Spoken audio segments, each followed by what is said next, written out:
Welcome back, everybody. It's been a while, probably about 2 months. Life has been a little bit crazy, but today we will be reviewing a video by the Non-Alchemist, and joining me is Lewis. Hey, how's it going?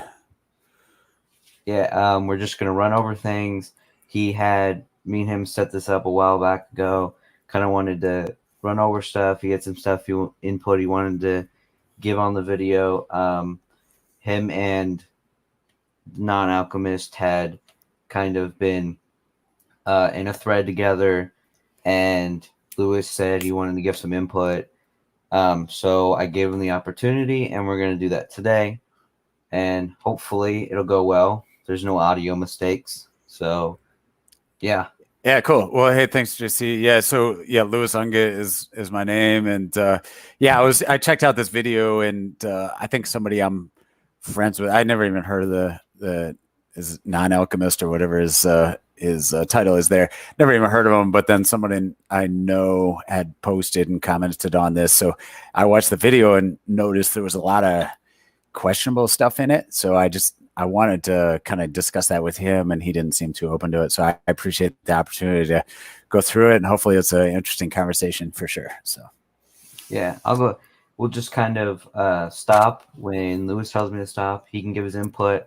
I may ask a few questions. I may give my input on it, and then we'll just kind of move on. Hopefully it's not a long video, because I know our channel is known to have insanely long videos. So yeah, cool. Sounds good. Oh, again, audio.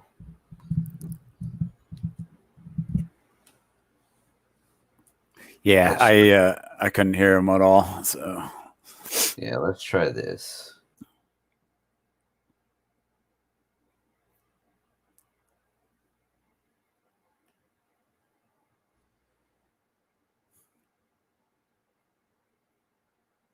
Would you believe it? Wouldn't you, at the very least, have an incredibly strong initial skepticism? Even though there are imagine if you can that you're a juror on a trial. A wife is accused of killing her husband, and a handful of eyewitnesses earnestly claim that she lifted him up into the air with her sorcery and tossed him off the Grand Canyon. Would you believe it? Wouldn't you, at the very least, have an incredibly strong initial skepticism? Even though there are flesh and blood people standing right in front of you testifying to the fact that it happened. Now ask yourself, do you apply that same level of skepticism to the belief that a guy came back to life and floated into the sky based on accounts written decades after the fact? Or maybe stop there. So I'm getting a little bit of echo. I don't know if you can mute whatever that is, but so can you hear me okay?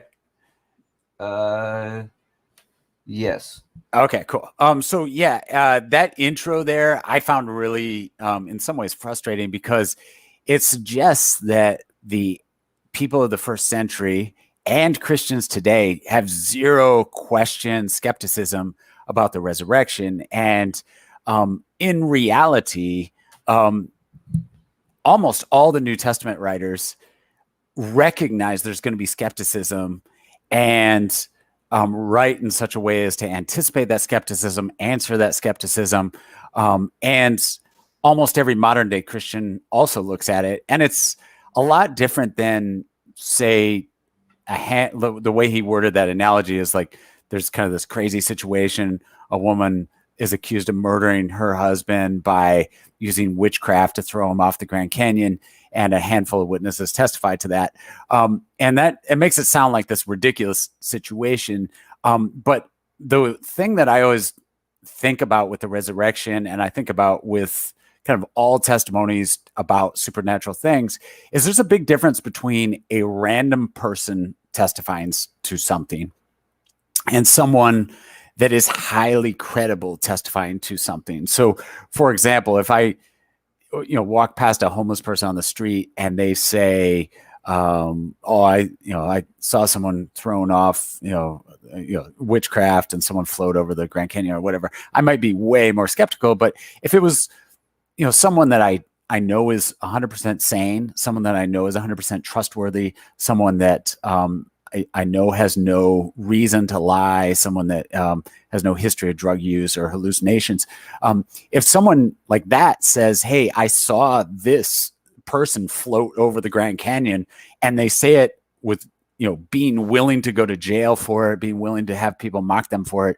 And let's say it's my brother, or it's, my mother, or somebody that is a level-headed, sane person that I know is trustworthy. At that point in time, I think it would be insane to think nothing happened. At that point in time, I think you almost have to say something absolutely happened. Maybe it wasn't really witchcraft, maybe it was something else, but something that looked like that guy floating over the Grand Canyon after that wife said something in witchcraft style, something like that happened. Like I think just to dismiss the whole thing is like, hey, miracles are impossible, therefore it didn't happen. I think you have to have a strong philosophical background to deny the fact that miracles could happen, to reject the testimony of trustworthy people. That's kind of the intro. I think that's the major disconnect. And I think a lot of atheists, when they approach the resurrection or any miracle in the Bible, they start with the assumption that miracles are impossible. And then, of course, like any proof you supply, is there, there's got to be another explanation. But if you start with at least miracles, there's a possibility of a miracle, then I think the resurrection becomes really hard to deny at that point in time. Yeah. So, personally, I'm not a Christian, so I can't really throw in a ton of flack towards his way, but I do think this is a big thing a lot of non-Christians get wrong, is not understanding the difference between a source and a credible source. Yeah. So there is, if my little brother came to me and told me that there was a monkey hovering above our house, yeah, I'm less likely to believe it than if my mom comes running in and tells me that there's a monkey hovering above the house. Yeah. My mom works in mental health. She's completely sane as far as I know. And she's never really known to exaggerate. In fact, she hates it. So I'm much more likely to believe her when she says it than if my brother runs in and, So I think that's a big difference. And number two is also the quantity of sources. So if you have a quantity of credible sources, then the probability it happened goes way up from a quantity of just sources. I think that's a big difference people don't understand. Yeah, totally agree. Yeah, I think often in these debates you get a real simplified argument like that, and that's just that intro. And we can go on to the next segment here, but that intro was kind of very emblematic of that for me, which is just like, okay, that's a straw man argument or whatever, rather than looking at the credibility of the witnesses. Is just this generic, crazy, wild situation with, untrustworthy witnesses, and suggests zero skepticism on the part of Christians of the day as well as Christians today. So, yeah, I'm not sure what's going on with my audio. I'll try to get it figured out, but it may sound a little bit weird. The computer I'm on is used a lot, so it's, Okay, no problem.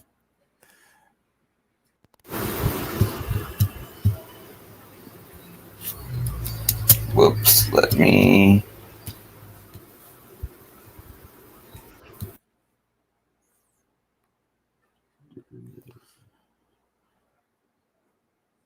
Let's see.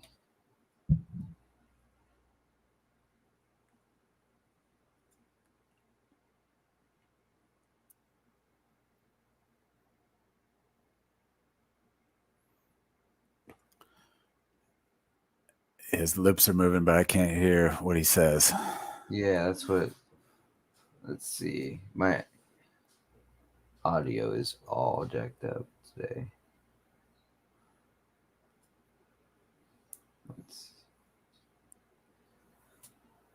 That's the hardest part of doing a podcast, is trying to get the audio all right and everything. It's ridiculous. Yeah, it sucks. Well, it's because this computer, I have to run a mic with it, but what it wants to do is send the audio through the mic, so that nobody can hear it. Yeah. So let's try this.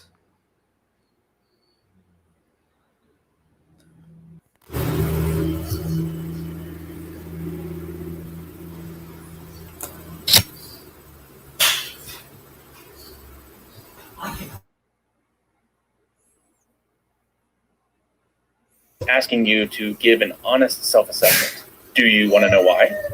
Well, it's because myself and many others who have walked away will tell you that this is something that we ourselves were guilty of. So I ask again, is that you? I'm also not claiming that this example is some kind of perfect mirror image of the resurrection, but given the title of the video, we should consider more concrete reasons for you to doubt, shouldn't we? You might start by wondering whether there even is a God to raise Jesus from the dead in the first place. Well, probably not. But even if there were a God, we can tell how he normally behaves by looking around. And he doesn't normally tend to raise people from the dead.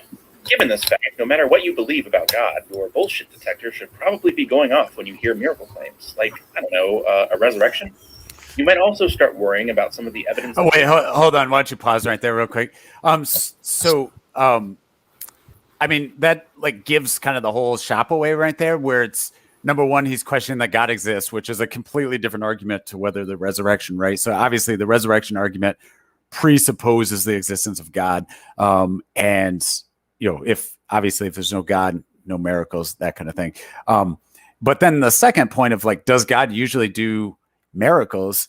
And that's sort of the whole point, right? Like if God resurrected everybody all the time, if like literally every single person dies for a few days and then pops back up, the story of Jesus would not be an interesting story, right? Or his resurrection would not be an interesting part of his story. It wouldn't be the kind of the hinge on which Christianity stands. So I remember somebody saying about the virgin birth of Mary, they said, well, people back then didn't really know how babies were made, so therefore maybe they believed in the virgin birth or whatever. And the whole point of the virgin birth was that people did know how babies were made, and therefore the virgin birth was remarkable by that, in that light.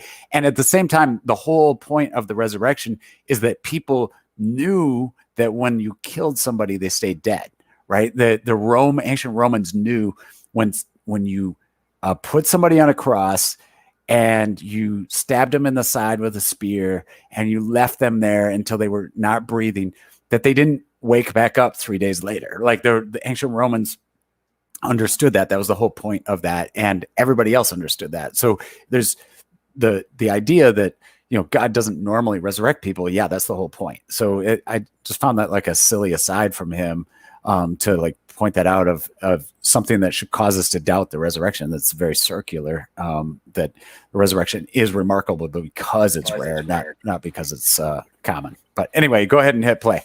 Yeah. So I think a lot of it goes back to the atonement, right? If God, like you said, just raised everyone from the dead, there would be the atonement would just be not there, right? There would be no, the sins would not be forgiven. There would just be nothing there. It would just be another normal miracle, So right. I think that's another thing.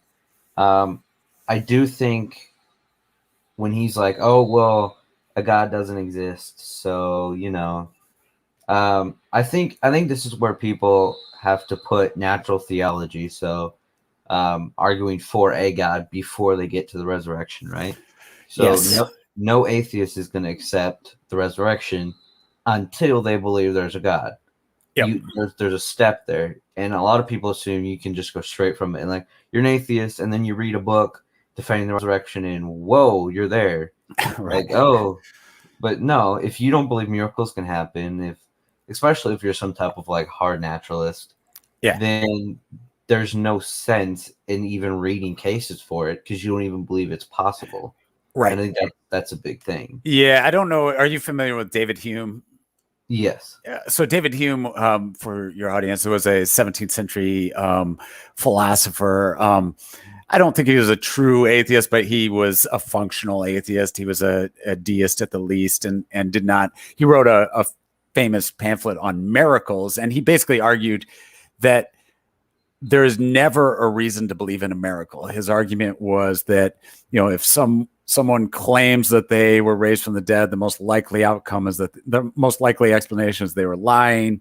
If someone claims that they grew their leg back after having one leg for their whole life, the most likely explanation is that they are pranking you. If someone recovers from something, his argument is there's always a natural explanation that's better than the miracle. And that's, in my opinion, profoundly mistaken. But if you hold that opinion, which I think a lot of atheists do, it's exactly what you were just saying. There's zero point in talking about the evidence for the resurrection, because no matter what, in David Hume's eyes, even if you witnessed the resurrection yourself, the most likely explanation would be you were hallucinating, or it was a prank, or there's some explanation other than the miracle. So if that's your philosophy, which I think a lot of atheists, that's their philosophy, the idea of getting into the details on the evidence for the resurrection becomes silly. So I think you're absolutely right that you have to have at least an openness to the possibility of miracles before you even start looking at whether the resurrection is true or not. Right. And I think another thing is, like, you hear these on debates on YouTube. I actually hear this a lot of times when I'm watching debate over the resurrection. The atheists will go, well, it could have been aliens, right? Well, aliens are more probable than God. Yeah. Because, and that's another thing, but what is the factor there? Well, atheists believe that there's a life beyond Earth, which is why aliens are more possible. I think that's the major factor there, is they believe what is possible. Then, well, basically, if there's life beyond Earth, it's more possible that it was that life than it was this thing I don't believe in, right? So I think that's a big factor that is often left out on these debates, because you'll hear an atheist go up against a Christian, and they'll be debating back and forth, but the hidden assumption there is one believes in God and one doesn't. And so that's really where the conflict lies. And that is honestly why I don't participate in a lot of discussions over the resurrection, because I just think 90% of them are just stupid. Like, I don't think there's really any. Yeah. And I think that's there's a hidden philosophy there that I think a lot of atheists don't even realize they have, which is they've philosophically made the determination that the natural is the only real thing and that supernatural is not real. And then the evidence comes after that. So once you make that philosophical, you hear a lot of atheists say, well, show me the evidence for miracles, or show me the evidence for the supernatural, but they've already philosophically excluded it. So you get back to the David Hume situation where no level of evidence is enough because they've philosophically excluded it. I think a lot of David Hume, to his credit, at least understood that was a philosophical decision on his part. I think a lot of atheists have not even thought that through. They don't understand that they've made the philosophical decision to exclude miracles before they even have the conversation on the evidence for miracles. So right. It's kind of like that thing, like, give me evidence unicorns exist. I don't believe they exist. And so any evidence you give me, then I can just write off because they don't exist. Exactly. And I think that is one thing I get very frustrated about. And in like debates on social media or on YouTube, is it's like you can automatically discredit any evidence because you don't believe in it. And if it doesn't exist, then it's obviously not evidence for that thing. So it gets into a whole lot of metaphysics and stuff that we're not really meant to get on here, but still, it's just there's a lot of hidden assumptions in these debates that are just skipped over, and we shouldn't be. Yeah, and it's one thing if you understand you're skipping over those, but I think a lot of people have no idea that they've made a giant philosophical leap at the beginning of the discussion. So. Right. All right, you want to try the nature of Paul's conversion experience, discord between the gospel accounts, signs of legendary development, unrealistic features of the resurrection traditions, or the dissonance reduction strategies that the New Testament authors employed. And why are all of these God-hating and a lot of times Christian scholars claiming things like the four Gospels are notoriously difficult to use as sources for reconstructing the historical Jesus? Their faith perspective, their literary interdependence, and the major and minor disagreements among them make a satisfying account of the events of Jesus' life impossible. The Gospels are severely limited as historical sources. And heaven forbid when ecumenical study Bibles say things like, scholars generally agree that the Gospels were written 40 to 60 years after the death of Jesus. They are not eyewitness or contemporary accounts of Jesus' life and teaching. It's got to be their anti-supernatural bias, right? Also, don't pay too much attention to the fact that hold on, pause there for a second, because I found that a really interesting conversation. So one of the things that, if you listen to that last thing he said, so he said that everyone, scholars agree they were written 40 to 60 years after the death of Jesus. And he says that like that's a long time past. But if you just do the math from like where we are, 40 years ago was the early 1980s, right? So it's not exactly that long ago. And when you're talking about human memory, a giant event like someone raising from the dead is not something you would just forget, right? Like it's not something you wouldn't forget the details. You wouldn't forget, we tend to forget, what was my teacher's name when I was in third grade or whatever, but we don't forget giant things like that. And so I think, and then the other thing that I think is important to note when we talk about ancient history, having 4 different accounts written within 40 to 60 years of an event is actually pretty amazing. One of the things I didn't realize until I started looking into it, but the number of contemporary sources we have for the life of, for example, Alexander the Great, one of the greatest, most notable human beings ever to walk on the planet. There are 0 contemporary sources for him at all. The best biographies we have for him were written 200-300 years after his life. They're supposedly based on earlier biographies, but we have nothing written within 100 years of his life. And there's actually 0 contemporary record of him at all, other than a few inscriptions. So and then you take someone like Hannibal, the Carthaginian general that almost conquered Rome, in the 3rd century BC. There are 0 contemporary sources for him. The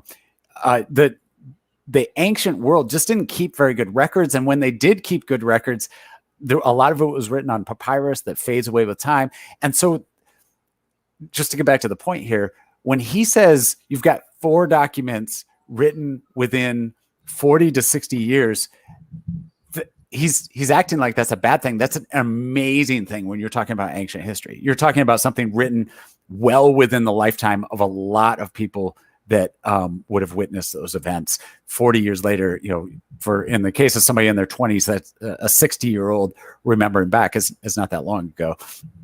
And then the other thing I wanted to note there is, let's remember that the New Testament is not just 4 documents, it's 27 different documents. And almost all scholars believe they were all written within 100 years of the event, right? Even skeptical scholars push a handful of them to the 2nd century, but almost all of the documents of the New Testament, 27 different books, all written within the 1st century, almost all of them. There may be a handful or early 2nd century. And with that in mind, you've got every single one of those 27 books talks about the resurrection of Jesus in some way. So it's not like we just have 4 different accounts. We've got 27 different accounts, and some of those accounts are very detailed. You look at 1 Corinthians 15, for example, where St. Paul starts going into the fact that Jesus appeared to the 12, then he appeared to 500 different people at different moments, and then he appeared to Paul himself. So like there's a lot of arguments, this idea that there's 4 sketchy sources a long time after the events. That's simply not true. As a matter of fact, it's remarkably well documented, especially given that this is ancient history. Right. And I think, well, actually, I think it's quite funny when a lot of people point this out, because they're like, oh, they were written 40 to 60 years, right? Well, I mean, like you said, that's remarkably good. But what is even more remarkable is that it was written about this Jewish teacher who grew up in a poverty area in the middle of the Roman Empire during Second Temple Judaism, right? Right. The fact that we have any sources about him at all, whether they're fantasized or not, is remarkable. Second, I mean, you look at people like some of your ancient Greek philosophers. There are even some historians who believe that these philosophers didn't exist at all. They were just communities of Greek thinkers who wrote things down, and then later they got attributed to these names. So I think there's a lot to be said about what we have about Jesus. Paul even Paul's mention of Jesus's brother James, which is a big piece of evidence, given that his writings are the earliest, is enough to pretty much say, all right, well, at least some dude named Jesus existed there. And obviously they had some importance in that time. So it's kind of like, I think it's remarkable that we have any sources, even if you're not a Christian. So I think a lot of times it kind of, especially when you look at like mythicists that mention this, it's kind of remarkable because they're still shooting themselves in the foot, whether they like it or not. So and just to piggyback on what you just said, you mentioned the Apostle Paul, and I mentioned him as well. But just so your audience knows, his writings almost universally accepted, even by skeptical scholars, atheist scholars, almost universally recognized to have been written from 50 AD to 64 AD. So that 14-year period, almost all of his books, and makes up a big chunk of the New Testament, were written very soon after the event. So 50 AD would be roughly 15 years after these death and resurrection of Jesus Christ. And in those books, he gives all sorts of details about Jesus. So I mentioned he talks about the resurrection, but you just mentioned he talks about, for example, the brother of James. A brother of Jesus named James. He talks about conversations he had with James and conversations he had with Peter. So within 15, 20 years of these events, we have documented conversations that Paul is having with family members of Jesus himself. So and you have the creed. I think I was reading something a couple of days ago where he cites something like 70 creeds or something in his writings, and the most important one obviously is First Corinthians, where he talks about who witnessed it and things like that. I think that's probably the most important creed he cited. So it's not just Paul himself. A lot of scholars think it's also Jewish creeds, meaning that these creeds came even before Paul was written, meaning these beliefs came even before Paul was writing. So it's obvious that there was some importance to this guy named Jesus, whether or not he was God incarnate and what a lot of Christian theology, but obviously this guy held some importance to a lot of people. Yep.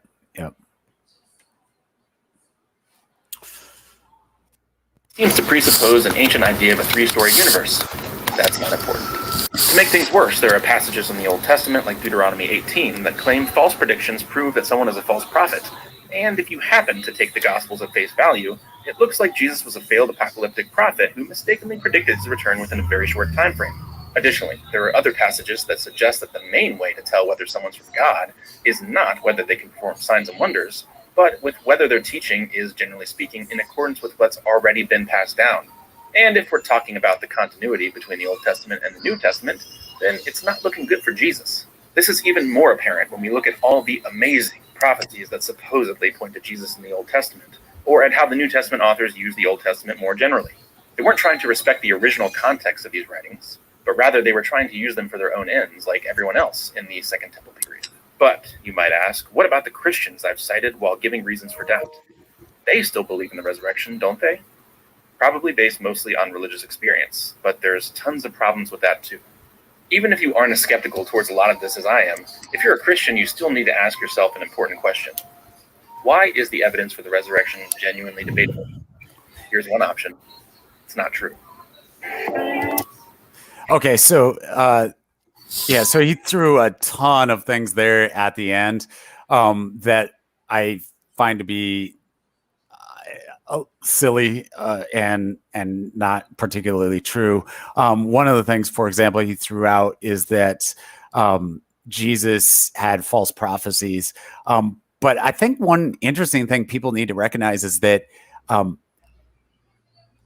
Jesus has this amazing theme. So if you read like the scholar N.T. Wright, he talks about the fact that if you go through the Gospels, the number of times Jesus talks about the destruction of the temple. And a lot of people view this as evidence that the Gospels must be written late, but almost all scholars at least date the Gospel of Mark in the 60s AD, say 63, 64 AD. The temple was not destroyed until 70 AD. So in the Gospel of Mark, as well as the other Gospels, Jesus is recorded. I was getting feedback there, but Jesus is recorded over and over again, talking about the destruction of the temple, warning. He says, the day is coming when not one of these stones will be on top of each other. So Jesus does have amazing prophecies he's talking about there. Now, some people claim Jesus claimed he would return. So not only die and then raise from the dead and then ascend into heaven and then return.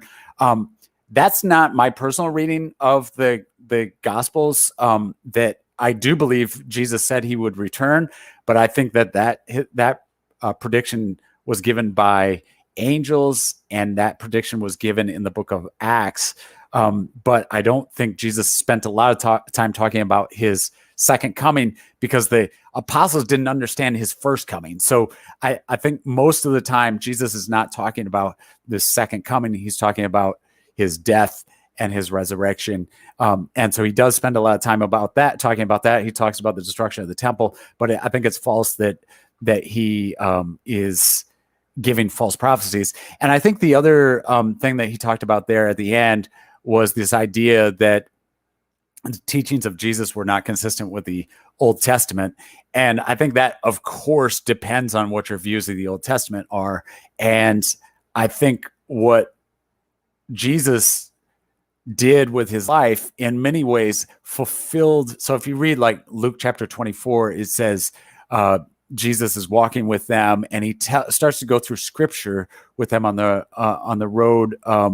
He's meeting with a couple of disciples on the road. He goes with scripture with them, and he tells about how all the scriptures predicted and all the scriptures foretold of what he would do. And you go through the Old Testament, you're like, what are they talking about? And he touched on that a little bit with some of the use of the Old Testament by the disciples. And the way he phrases that, the non-alchemist phrases that, it almost sounds like they're being dishonest with the Old Testament. I don't think that's the case at all. I think Jesus in his life reflected what God had a purpose for Israel. So a lot of the prophecies for Israel are also reflected in the life of Jesus. And that's true. You know, you go through the Gospels and you look at, he goes out into the wilderness. You know, the people of Israel went out into the wilderness. He was tempted in the wilderness. The people of Israel were tempted in the wilderness. At the beginning of Matthew, when his family's chased out of Bethlehem, they flee to Egypt. And the gospel writer quotes a prophecy, out of Egypt I will call my son. And that obviously was a reference to Israel. But I think the gospel writers and the early Christians are seeing all these reflections of Israel in the life of Jesus. And so they say, this is foretold in Jesus. So the way the prophecies are working is not like a prediction, kind of like a fortune teller or whatever. It's more like an echo of the Old Testament, where Jesus is walking out what Israel was supposed to do in the world. And I think that, in my opinion, that is the amazing part, is the life of Jesus. If it's an accurate account, which of course we can debate that, but if it's an accurate account that we find in the Gospels, the way that Jesus, I think sometimes very intentionally lived out the life of Israel in his life. And that's, in my opinion, that's the consistency with the Old Testament. So there's a lot of talking there, but he, at the end there, he said, oh, he's not consistent with the Old Testament. I think he's incredibly consistent with the Old Testament, both intentionally as a teacher. I think he intentionally did things to echo the Old Testament, but then obviously his own disciples, who many of whom were very devout Jews, understood those echoes and started referencing those echoes with their references to prophecies in the New Testament.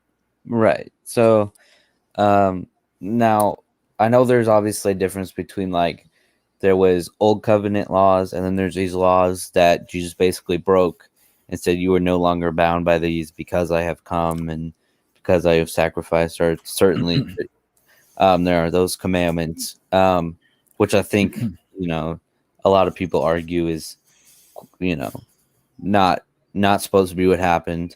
Also, I think there are also people, like he said, make a case that, well, Jesus couldn't have been the Messiah because he was against these things in the Old Testament. And obviously, there's a lot of interpretation arguments to be had there.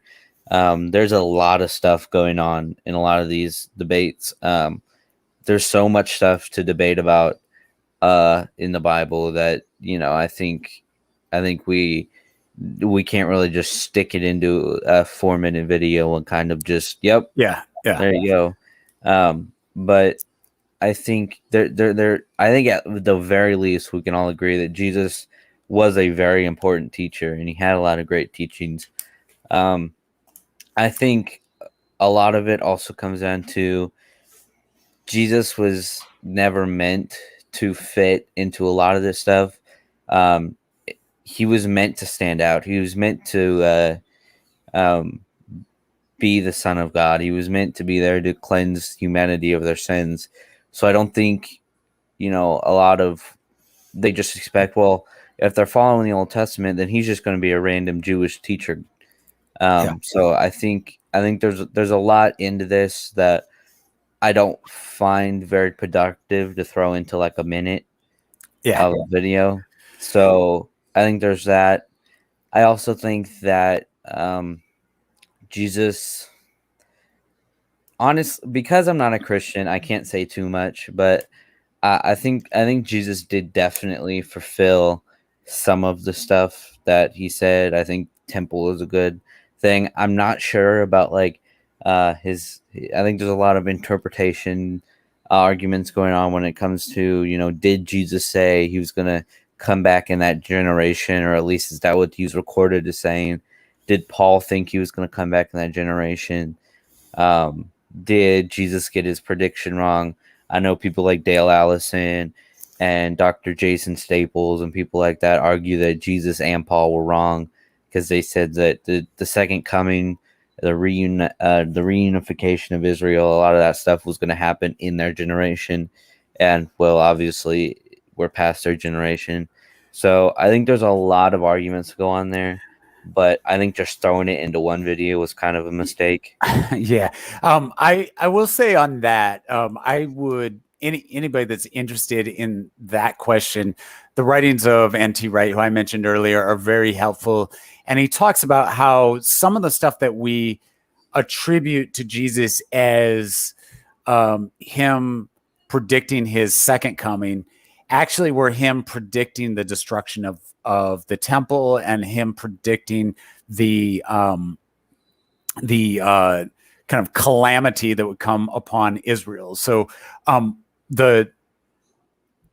actually one of the things I referenced earlier where he said not one stone on the other, he immediately follows that with, and I don't have the reference right in front of me, but he immediately follows that with this generation will not pass away before these things take place, or some of you standing here will still be alive before this takes place. And a lot of people not knowing the history, they don't know that the temple was destroyed. They don't know what a giant part of Israel's faith and life, it doesn't jump out at them as that's what he's talking about. And so they're like, what is he talking about? What's this big thing that's going to happen within a generation? And a lot of people tie that together with somehow his second coming. And in reality, I think Jesus is repeatedly pointing to this calamity that's going to happen within a generation. And I think that's what he's talking about. And I think in some ways it's the redemption of his teaching that the temple was destroyed. If that is a giant part of his warning, is like, follow me or you will suffer, follow me or there's going to be destruction. The destruction of that temple is then kind of his coming in some ways. So there's like a appearance of him with that destruction of that temple. And so I think that's argued very persuasively in my mind by N.T. Wright in his Christian Origins series. And I think it's something that at least needs to be considered when we assume, oh, Jesus was wrong when he made that prediction. If he was predicting the collapse of Israel, the destruction of Israel, and the destruction of the temple, far from being wrong, it's an amazing prediction, right? Like, so far from being, oh, he got that one wrong, it's a tremendous prediction. Now, I will say, I think that the case could be made, and I don't know how. I've got mixed feelings on it. I do think the case could be made that some of the apostles thought Jesus would return sooner. And I don't think that proves the Bible's wrong. I don't think that proves anything. Right. It just proves they're fallible humans. Yeah, that they were expecting him to come sooner. But I think that's different than Jesus saying, I'll be back within a generation and not coming, which I don't believe Jesus said. So yeah, I know there are also some people, I could certainly be wrong, that argue about the definition of what they meant by generation. I know if it's thinking of a regular generation, I think you'd have to argue, obviously, that the temple, because I think by a regular generation, the temple would have, yeah, I think so. Yeah, 35 years roughly, 35 years from that time, which is almost exactly a generation.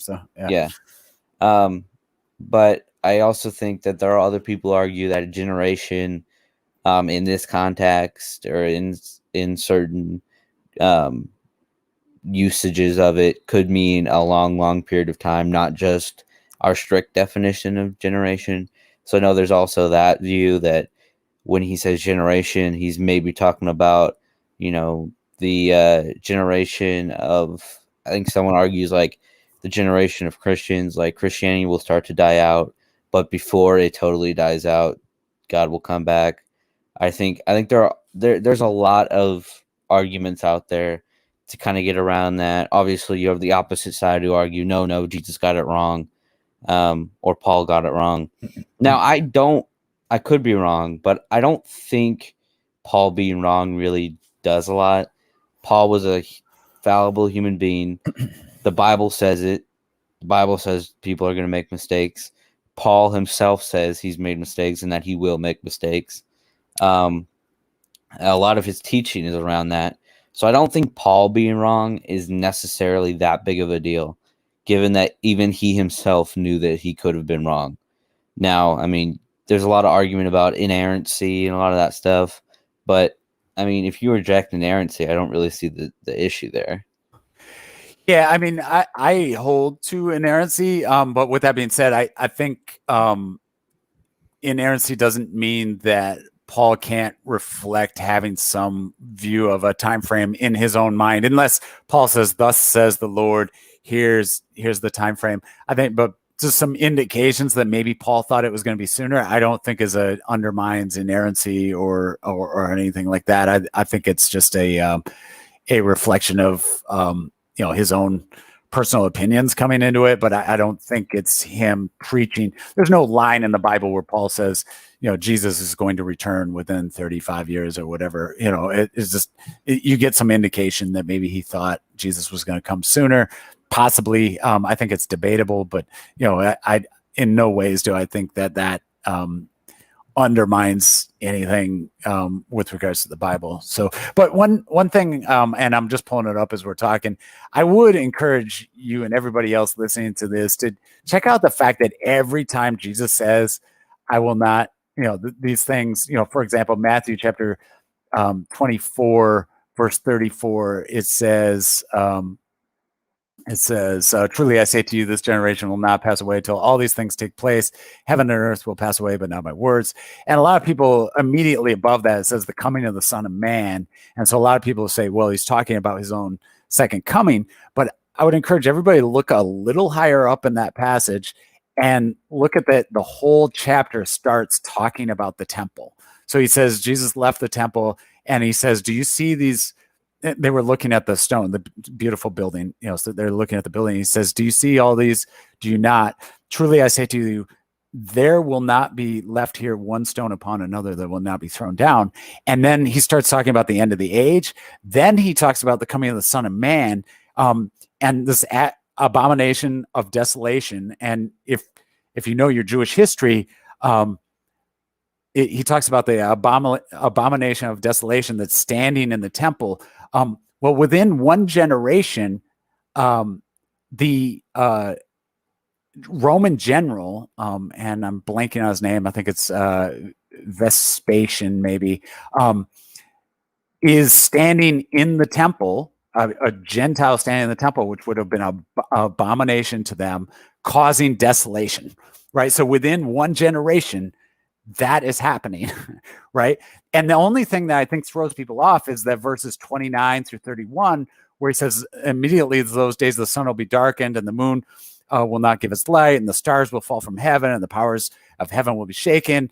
And then appear in heaven a sign of the Son of Man, and all the tribes will mourn. And so those three verses, 29, 30, and 31, are the only verses that like get people to think, oh, it's talking about second coming. But what if those three verses, and this is what I believe, what if those three verses are using kind of apocalyptic language to talk? If you know the genre that's called apocalyptic, it's when the ancient Jews would use extremely colorful language. So you see this in the book of Daniel, you see this in the book of Revelation, where it says, I saw a creature that had 10 heads, and the stars fell from the sky, and the moon turned to blood, and all those things. That's called apocalyptic. And it was a very common genre back then. It was common, as we see in the book of Revelation, we see it in the book of Daniel. What if Jesus is using kind of apocalyptic language for three verses, right? Jesus certainly would have been familiar with that. And if you read those three verses as like this apocalyptic genre, where he kind of slips into, and actually the way it's been described to me is like, we do that kind of in our own language sometimes too, right? We say, well, I kissed her and I saw stars in my eye, in my eyes, or, it was, that event was such a big deal. It was ground shaking, like we use phrases like that, and it's not exactly apocalyptic, but we do use like dramatic language to describe real life events. And the Jews did that more dramatically, right? So if you read Revelation, obviously almost everybody understands that as signifying something that is not. So if you take those three verses in Matthew and you say, he says the stars will fall from heaven, the powers of heaven will be shaken, then will appear in heaven the Son of Man, and the tribes of the earth will mourn. And it's hard for us to understand what he's talking about there, but we have to remember the temple for them was everything. Like they literally believed God dwelled in the temple. Like if you read the Old Testament, God would show up in the temple. If you touched the Ark of the Covenant, you would die. The cloud of glory would show up there. So the temple was this giant thing, and Jesus is saying it's all going to get destroyed within a generation. And if there was ever a moment to all of a sudden throw in a few verses of apocalyptic kind of poetry of this cataclysmic event that the stars are going to fall from the sky and the ground shaking event will happen, it seems like an appropriate time to throw that in. And if you say that's apocalyptic, those three verses, everything else makes sense with the prediction of the temple falling. Like right. The rest of the chapter makes perfect sense with everything that actually did transpire in the next 35 years.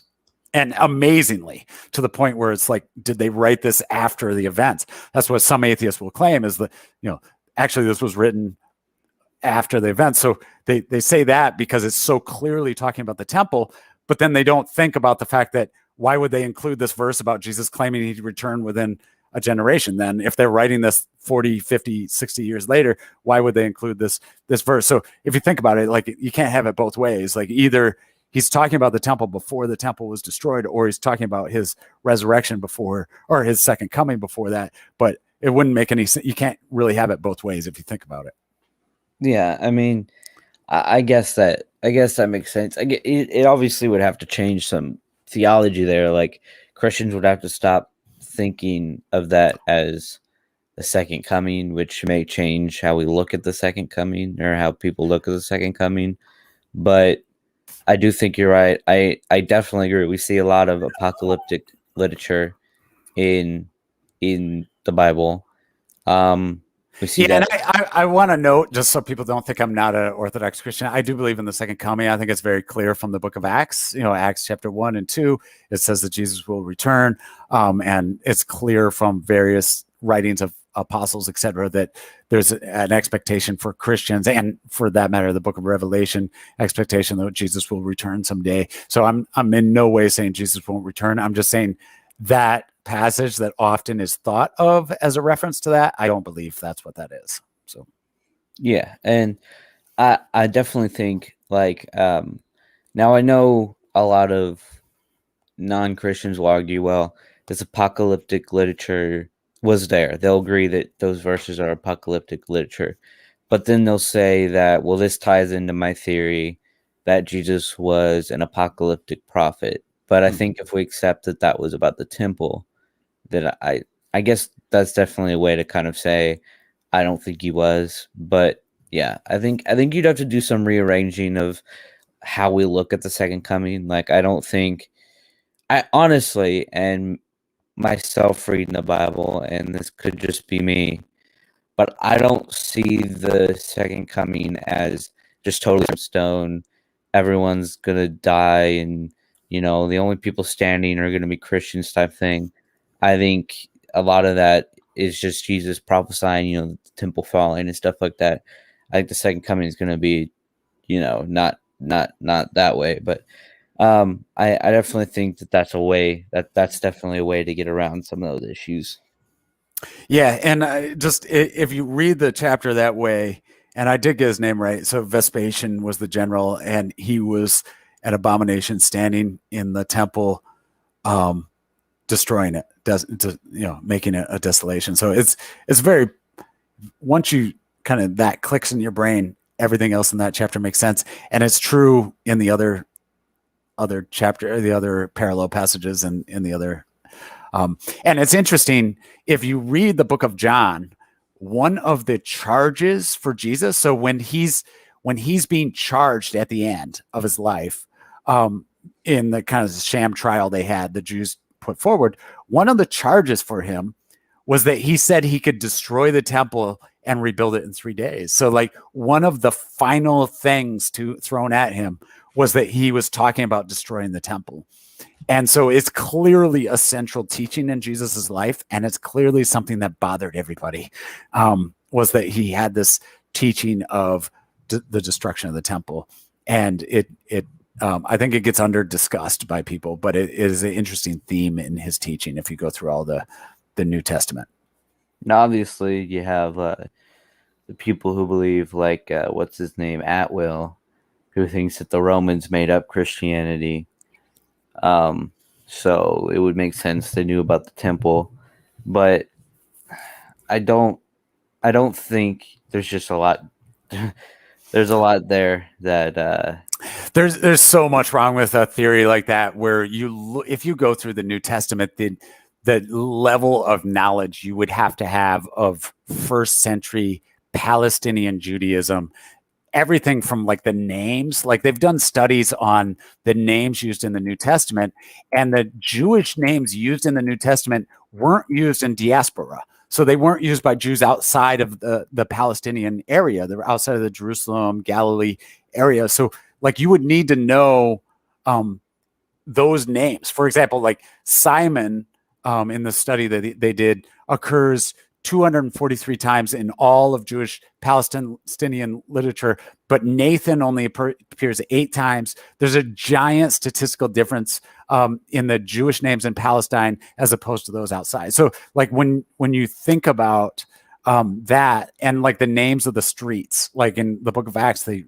mentioned Straight Street. There was a Straight Street, right? You mentioned, Joseph of Arimathea helped bury Jesus. Well, we found I think a grave or one of those bone boxes of Joseph of Arimathea. So like the level of detail they would have to have of like knowing notable people from that era at that moment to try and backwards create this religion, even 40 years later, even 60 years later, would be incredibly difficult. And that's where like it kind of points to some of the stuff that you were talking about with the creeds that go back even before Paul, is you would need to have knowledge from eyewitnesses. You need to have knowledge going back to day one. Otherwise, trying to recreate that later would be incredibly difficult. Right. Or I would think more even notably would be finding an imperial Roman scholar who knew Jewish traditions and Jewish literary devices and Jewish prophecies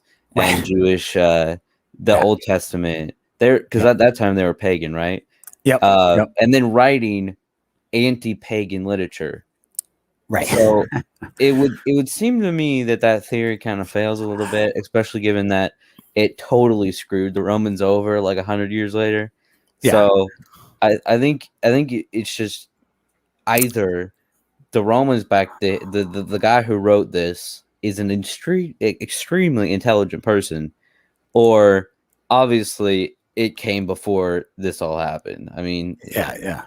And that's one of those things. I always find it funny because atheists often are the first people to point to science, the academy, the importance of scholarship, and yet they'll take things that no scholar accepts, right? Like, I have a master's degree in this, and like nobody in the world that I know that's a true scholar on staff at a true university would accept that idea. And yet atheists run with it. The whole Jesus is a myth thing is another example where it's just like that is based on Horus or whatever. That's something that would be laughable among academics. And yet atheists will just climb onto it and attach to it. And so it's almost like any argument against Christianity is a good argument for them. And it can get kind of frustrating where you hear stuff like this. It's just like this wild theory. Right. Yeah. Yep. So and I just think, when you get into it, it's kind of like, well, you know, I think it's a lot comes down to, well, I'm a former Christian. Now I have, most of the time, most of these people tend to be very angry at that, right? They're angry that they think Christianity lied to them. They're angry at what Christians may have done to them. They're angry at the theology they were taught, right? So instead of actually accepting things that may be true, they just, Jesus didn't exist. And when you ask them why, it's just like, well, I'm following facts and evidence.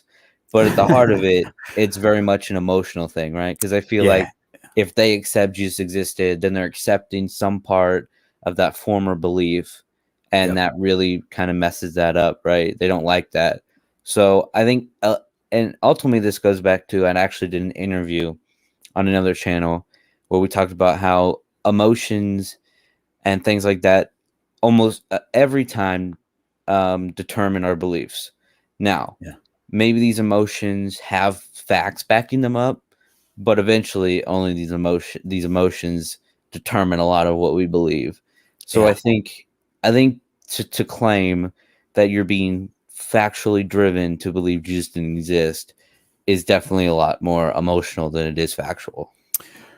Yes, it is. Yeah, it's just the overwhelming amount of evidence for the existence of Jesus. To take that position is a wild position. I mean, it's not a fact-driven position. It's you have to start off with a strong emotional antipathy to Jesus existing to really run with that. And I think there's a video out by Testify where he actually did a video on, like, if we took mythicist tactics and applied it to like Napoleon. It was a pretty funny video. It was just like, well, this here came and so this is unreliable, and this is referring to a different group, not really Napoleon's army, right? This is a different group, right? And so if you employ the tactics, and I kind of laughed at it. Like, obviously, I don't think it works. I think obviously the conclusion of it is wrong, but I think it was very funny and kind of mocking how these people think. Yeah, that's funny. Yeah, there is. It's like a hyper skepticism that doesn't work in any other part of life, right? Like you could do it with Napoleon, or you could do it like just a normal conversation of like, hey, I went to the grocery store. Well, I don't have any proof you went to the grocery. Like, you can get, if you want to get hyper skeptical for everything, you can, but it becomes, at that point in time, all knowledge becomes ridiculous. But with any normal historic standard, the idea that Jesus existed is overwhelming, and there would have to be so many forgeries. The entire work of the Apostle Paul would have to be forged. It's not something. And there's like one of the things I challenge atheists with on that is that in all the world, there's no on staff at any significant university. There's no on staff professors of religion or New Testament history that believe Jesus didn't exist. So in a relevant field, not in the entire world. Like it's an insane, wild fact. And it shows how uncredible and impossible that position is, untenable position that is. Well, I know you'll watch interviews with people like Richard Carrier or Robert Price, or people like this, and they'll go on, and the amount of basically just intellectual jargon they have to go through, like this was a forgery, this was created by this guy, this is, even though his date is like, oh no, that date's wrong, and this is actually forgery, and this is like half forgery, this guy who said Jesus existed, actually he himself didn't exist, and see this guy, like it's just a lot of, it's kind of funny to listen to. And so I definitely agree that there's not really much there that they can argue. So I mean, I think this was a good interview. I gotta go. I got some homework to do, but thank you for coming on. Yeah, thanks, JC. I really appreciate it. It was a fun conversation, and appreciate doing it. And let me know when the link's up. Love to check it out. But thanks for the conversation, and let's do it again sometime. Yeah. All right, man. Sounds good.